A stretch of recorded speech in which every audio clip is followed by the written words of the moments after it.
Olá, muito boa tarde. Começa agora o programa Mercado Futuro. Eu converso com vocês aqui do estúdio da B3. B3, Bolsa, Brasil Bolsa Balcão, o novo nome aqui da Bolsa. Bom, você sabe que esse programa, daqui a uma semana, ele estará disponível no YouTube, ele também você pode assistir pelo Facebook, enfim, existem várias maneiras. Hoje em dia tudo está na rede.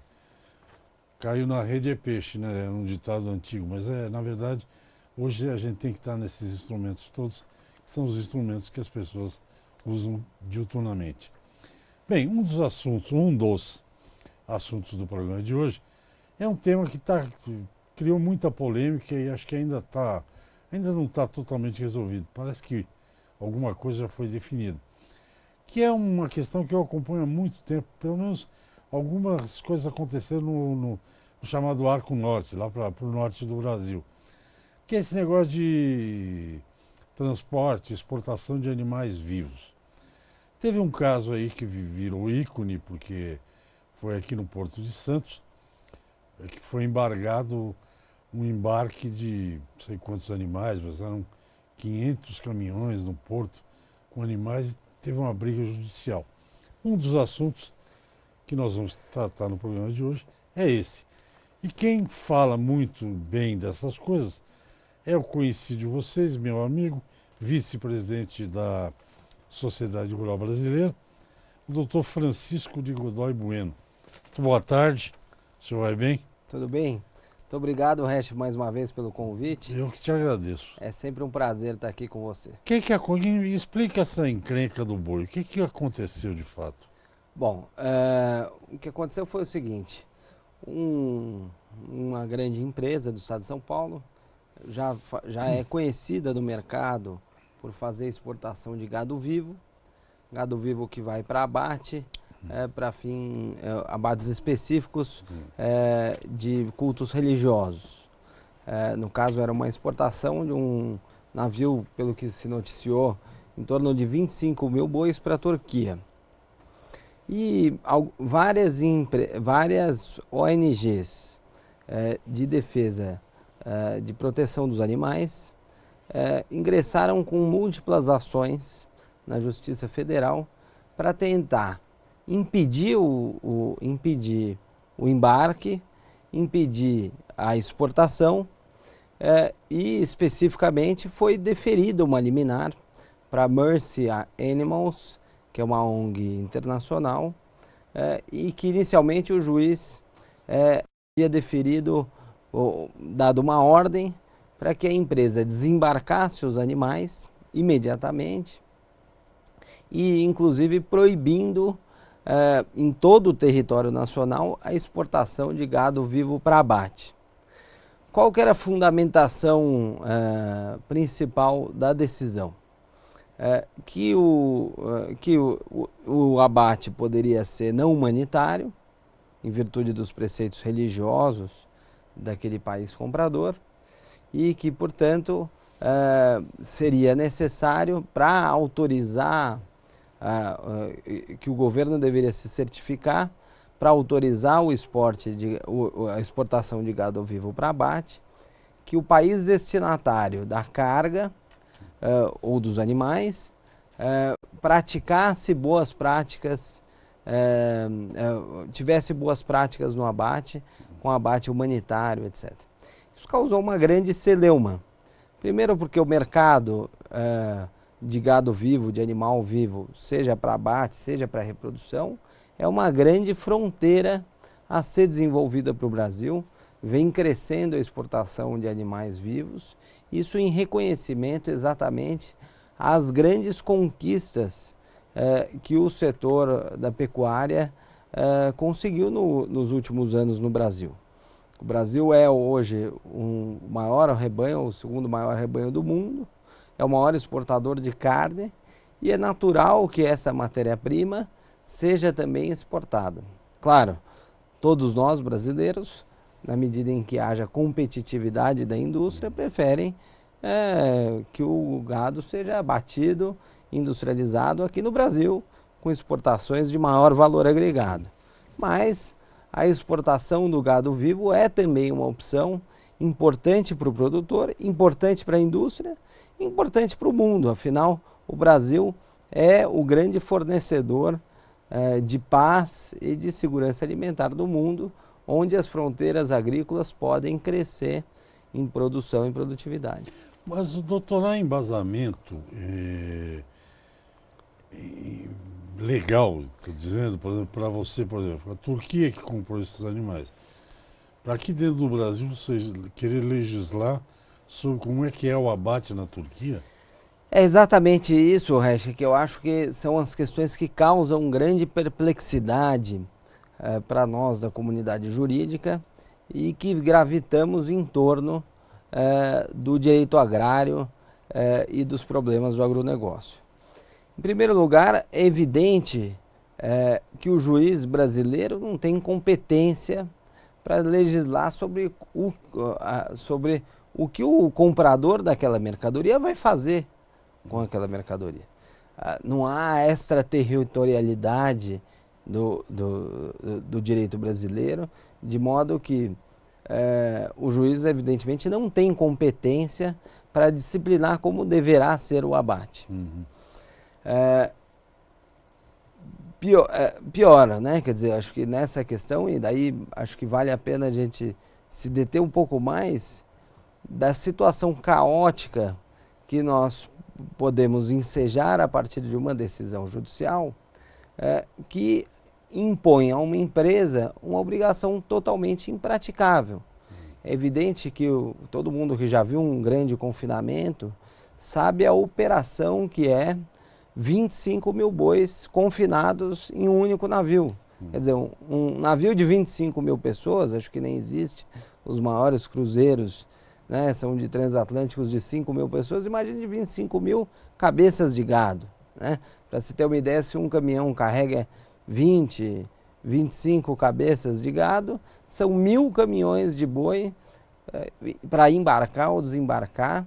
Todo esse gado tem um consumo alto de água, de comida. Então, toda essa operação envolve uma logística que não suporta uma decisão liminar da maneira como foi dada.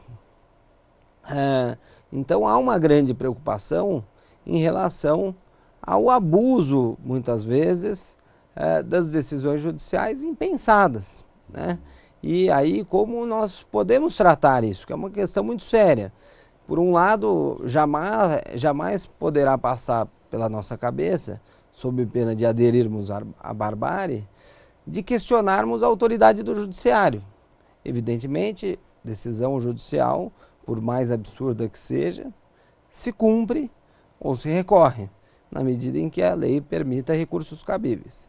Nesse caso, houve recurso da própria União Federal, a Advocacia Geral da União, juntamente com o Ministério da Agricultura, que felizmente hoje é capitaneado por alguém que conhece do assunto, todos agiram com muita celeridade e o tribunal, em sede de agravo, concedeu uma liminar exatamente para permitir que o navio deixasse o porto com os bois, mas simplesmente isso, continua proibida a exportação de gado em pé para abate.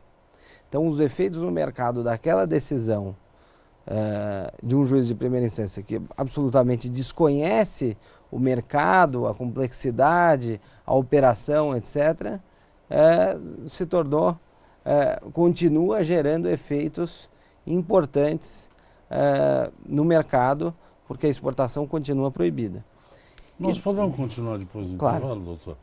Conversa com o doutor Francisco Godoy Bueno. Eu não tinha me dado muito conta desse, né?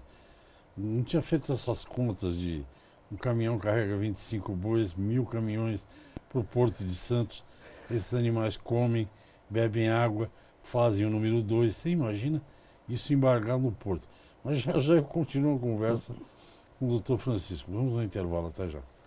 Ok, estamos de volta. Eu converso com o doutor Francisco de Godoy Bueno, ele é vice-presidente da Sociedade Rural Brasileira, e ele me falou antes de começar aqui o programa que a Sociedade Rural vai tratar desse assunto que ele está explicando aqui, que é essa história de... O Brasil, desde que eu...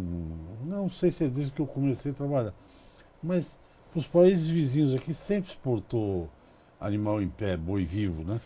Agora então não pode mais, é proibido. Quanto tempo vai demorar para desproibir isso aí? Não, evidentemente que essa decisão é uma decisão liminar tomada por um juiz de primeira instância e que imagino que deverá ser certamente reformada pelo tribunal. Ela vai para a segunda instância ou já vai para o Supremo? Não, vai para a segunda instância no TRF, é que nem o processo do Lula. Sim. Né? Quer dizer, então, agora é muito grave mesmo, né?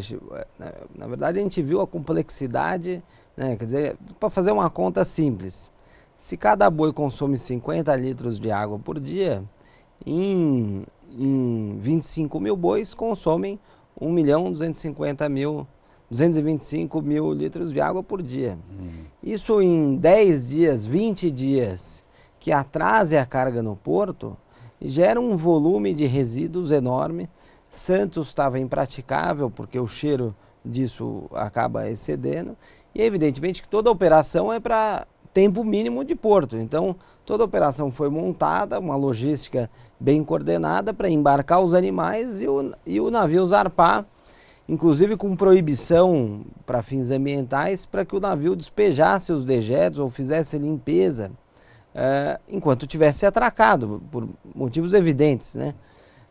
Então o navio só pôde ser limpo, só poderá ser limpo na medida em que ganhar águas internacionais. Isso está na licença ambiental do empreendimento. Mas posso claro, concluir. Não, o que eu ouvi do pessoal da pecuária, mesmo do CNPC, achando um absurdo realmente essa liminar dada por esse juiz, é que é o seguinte, que existe uma organização internacional, a OIE, que é ela que determina como é que é o navio, e esse navio está dentro dos padrões. claro. O navio para carga de animal vivo, ou seja, isso foi ignorado pela Sua Excelência, o juiz, né? Eu acho que essa é a questão de fundo que nos interessa aqui, né? Quer dizer, evidentemente a gente na Rural procura tentar não tratar das matérias no varejo. E assim, aprendemos que a gente precisa pensar no longo prazo. Evidentemente que não adianta questionar a atitude deste juiz ou o mérito desta decisão. Mas o que preocupa muito é que, evidentemente, há todo um arcabouço normativo, regulamentar, que dá ensejo à autorização para esse tipo de atividade, para esse tipo de exportação. Há tanto dos organismos internacionais que tratam da sanidade animal, como dos órgãos brasileiros que tratam também muito bem desse tema, com preocupações que vão muito além do bem-estar das pessoas das zonas portuárias, mas especialmente o risco de contaminação dos nossos rebanhos ou das nossas lavouras, caso dejetos desses navios que circulam o mundo inteiro fossem mal dispostos em território nacional, trazendo pragas, trazendo outras culturas, sementes. Então há uma grande preocupação dos órgãos técnicos que já monitoram isso. Mas por outro lado, provocado, e a lei brasileira é muito pródiga em instrumentos de processos coletivos, uma coletivização da justiça, e uma justiça muito baseada em princípios e pouco baseada em leis, há um excesso de provocação do Poder Judiciário. Veja muito bem que uma ONG internacional, tudo bem estabelecida no Brasil, propôs uma ação civil pública questionando todo esse processo, que é um processo técnico, e sobre um argumento quase que emocional, tá certo? Do bem-estar, do suposto maus tratos que o animal sofreria no abate, no destino, em outro país, proibiu, quer dizer, causou um grande distúrbio a uma atividade econômica inteira, com impacto muito grande em toda a atividade do Brasil, quer dizer, é uma atividade que emprega milhões de trabalhadores, e os juízes, né, muitas vezes, como evidentemente não devem sofrer pressões políticas, e se sentem numa liberdade absoluta de agir em prol de princípios, acabam tomando decisões precipitadas e desvinculadas de todo um arcabouço normativo que funciona. Isso é muito comum, né? E é mais comum do que a gente imagina. Esse caso choca porque um navio com 25 mil bois choca qualquer pessoa, né? Mesmo aqueles que não estão habituados, né? Como um absurdo. Ninguém compra 20 mil bois, 25 mil bois, que é um investimento estrondoso. Não cabe nós aqui no canal do Boi fazer essa conta, porque todo mundo sabe, para maltratar, pelo contrário. Aquilo ali é uma atividade econômica. O sujeito compra para investir no boi para ter um retorno. Ninguém compra o boi para maltratar e ter prejuízo, né? Quer dizer, então são argumentos absolutamente descabidos pela própria lógica do processo, tá certo? Ninguém vai comprar o boi para jogar ele no mar. Vai tratar como provou com absoluto cuidado na sanidade animal, no bem-estar animal, para que ele tenha um bom desempenho zootécnico, sobretudo, e econômico. Então essa interferência, essa liberdade do Poder Judiciário para agir nas matérias técnicas, sem o devido cuidado e sem a devida atenção, é que nos preocupa. Isso na matéria ambiental, isso é muito comum.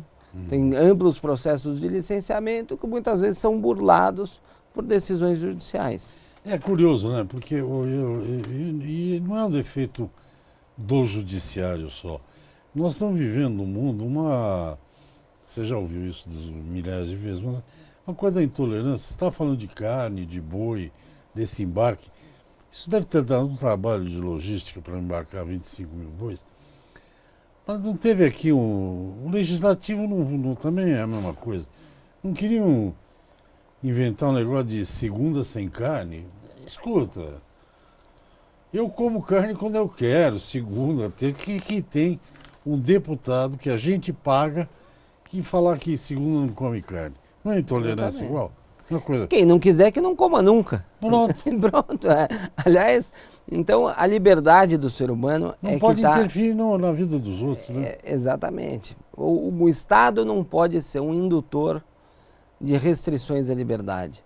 E nós temos que tomar muito cuidado como cidadãos para não usar da justiça, que é para proteger o cidadão, uma maneira de limitar a atividade do cidadão. Pelo contrário, né, é um desvirtuamento da justiça, né, isso. É claro, e até a matéria é interessante, se a gente quiser aprofundar, né, quer dizer, o que está por trás aí, né? Se você olhar a decisão, ela quer impor uma condicionante à exportação muito parecida com o que há na extradição. A lei brasileira não permite a extradição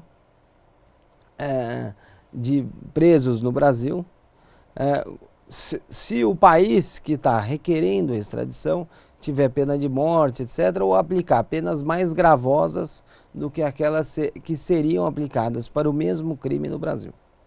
Bom. Então, não, você explica depois do intervalo.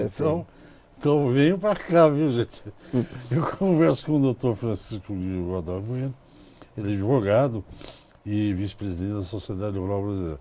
Já a gente volta para fechar o programa. Até já. Ok, estamos de volta. O assunto começou polêmico e está ficando já divertido, porque tem umas coisas... Concluir. Então, por exemplo, vem um criminoso para o Brasil de um país onde quem rouba, eles cortam a mão.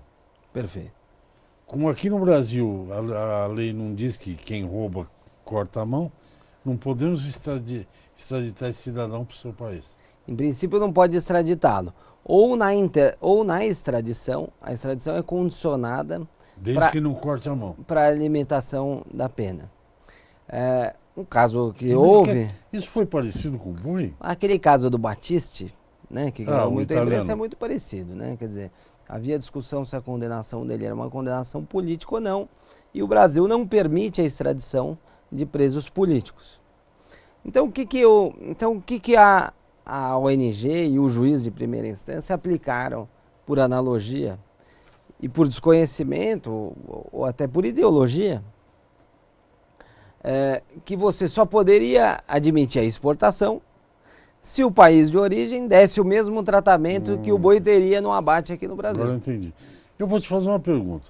O Brasil é um país, a agroindústria, o agro brasileiro é sofisticado. O Brasil é talvez o maior exportador de carne de frango do mundo. Ou está lá, é o primeiro ou segundo. E eu não sabia, mas, por exemplo, quando você exporta carne de frango para o Japão, é um corte específico que os japoneses querem. Claro. Nós fazemos aqui.